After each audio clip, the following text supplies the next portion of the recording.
নমস্কার বন্ধুরা, আজকের গল্প শীর্ষেন্দু মুখোপাধ্যায় লেখা কিশোর চোর ও হাসির গল্প সমগ্র থেকে নেওয়া হারজিত। আরে জয়রাম বাবু যে, তাই সাত সকালে হন্তদন্ত হয়ে চললেন কোথায়? আবার কি গরু হারিয়েছে?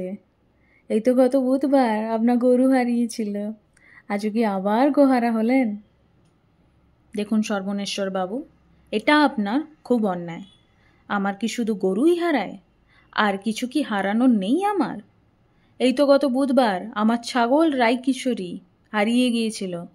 গত সপ্তাহে আমার তোতা পাখি তটিনী উধাও হয়েছিল। গত চৈত মাসে আমার মেজ ছেলে হারু হারা উদ্দেশ্যে বেরিয়ে গিয়েছিল। বৈশাখে আমার ছোট মেয়ে 3 বছরের বুচি নিরুদ্দেশ হয়েছিল। তারপর ধরুন দিন 15 আগে আমার শালা গদাই গায়েব হয়ে গেল। তারপর ধরুন কোদাল, কুড়ুল, নস্যির ডিবে, চশমা, বাঁধানো দাঁত, হারানোর কি জিনিসের অভাব আছে? তা বটে, হারানোর ব্যাপারে তল্লাটে আপনার ধারে কাছে কেউ আসতে পারে না। চণ্ডী মণ্ডপে রোজ সন্ধ্যাবেলা আপনাকে নিয়ে আলোচনা হতে থাকে। সবাই বলে, হ্যাঁ, জয়রাম বাবু হচ্ছেন হারাধনদের মধ্যে সেরা। হারাধন? আমাকে আপনারা হারাধন বলে ডাকেন নাকি? তবে হারাধন বললে তো আপনাকেই বলতে হয় জয়রাম বাবু, হারাকিরি বললেও অত্যুক্তি হয় না। এখন প্রশ্ন হলো, আপনার হারানোর মতো আর কিছু আছে কি? নেই মানে? দুনিয়ায় কি হারানোর জিনিসের অভাব? আপনি এমনভাবে কথা কইছেন যে মনে হয় আপনার কোশ্চেনকালে কিছু হারায় না। না না, তা তো বলিনি। আমারও কি হারায় না? খুব হারায় মশাই, খুব হারায়। গত বছর আমার জমির দলিল হারিয়েছিল। গত 2 বছর আগে আমার এক মেসোমশাই হারিয়ে গিয়েছিলেন। এই তো মাস 6 আগে আমার পোষা নেড়ি কুকুরটা কয়েকদিনের জন্য উধাও হয়ে গিয়েছিল।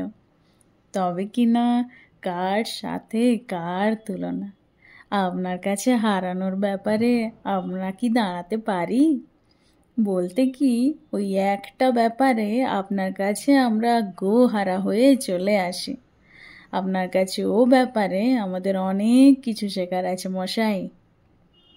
তবেই বুঝুন, হারানোর মতো কত জিনিস আছে গুণে শেষ করতে পারবেন? তামাশায় জয়রাম বাবু, আজ আপনার কি হারালো? এমন হারা উদ্দেশ্যে সকালবেলাতেই বেরিয়ে পড়েছেন যে। শুনবেন? শুনলে হয়তো আপনার হাসি পাবে, কিন্তু তলিয়ে দেখলে ব্যাপারটা হাসির নয় মোটেও। হারিয়েছে 1 কেজি চিনির একটা ঠোঙা। বলেন কি? চিনির যা দাম হয়েছে আজকাল! 1 কেজি চিনি তো সোজা কথা নয়, 1 তোলা সোনাই মনে করুন। যে আজ্ঞে, সোনা আর চিনি ক্রমশই কাছাকাছি চলে আসছে। তা গতকাল হরহরি হোড়ের মুদির দোকান থেকে 1 কেজি চিনি কিনেছিলাম। বুকের পাটা আছে বটে আপনার।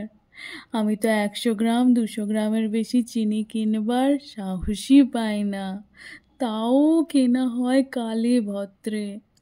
তারপর চিনিটা হারালো কি করে? সেটাই তো বড় দুঃখের কাহিনী মশাই। নবগোপাল নস্করকে চেনেন কি? নবু নস্কর তো খুব চিনি, একা বোকা লোক। তা হরহরির দোকানে সেই নবুর সঙ্গে দেখা। তা নবু বলল, আগের রাতে নাকি তার বাড়িতে চোর ঢুকেছিল। আমি সবে চিনিটা কিনে দাম দিয়েছি। হরহরি চিনি মেপে ঠোঙায় ভরে বেঁধে ছেদে কাউন্টারে রেখে দিয়েছে। চিনিটা ব্যাগে ভরবো বলে হাতও বাড়িয়েছি।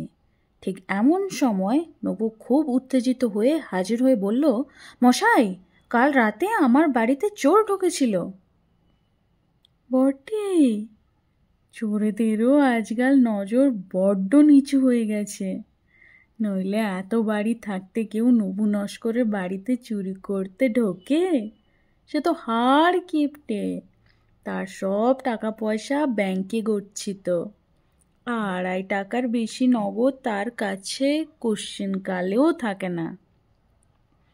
আহা, সেই জন্যই তো আমি ভারী অবাক হয়ে শুনছিলাম। তা বলল, রাত ৩টের সময় নাকি ঘরে খুটখাট শব্দ শুনে ঘুম ভেঙেই সে বুঝল যে ঘরে চোর। নবু খুব দুশ্চিন্তায় পড়ল। চোরের আবার অস্ত্র থাকে, কারো কারো গায়ে জোরও থাকে, অনেক চোর তো আবার গুন্ডাও হয়। তাই নবু কিছুক্ষণ কি করা উচিত ভাবল। তারপর শুনতে পেল দুজন লোক ফিসফিস করে ঝগড়া করছে। ফিসফিস করে ঝগড়া? সে আবার কীরকম মশাই? সেটাই তো কথা। কিন্তু নবু স্পষ্ট শুনেছে দুজন লোক তার ঘরের মধ্যে ঢুকে ফিসফিস করে ঝগড়া করছে। প্রথমটায় সে ভয়ে কথা কয়নি, সাড়াও দেয়নি। কিন্তু ঝগড়াটা যখন অনেকক্ষণ ধরে চলছিল দেখে সে আর থাকতে না পেরে গলা খাঁকারি দিয়ে ফেলে।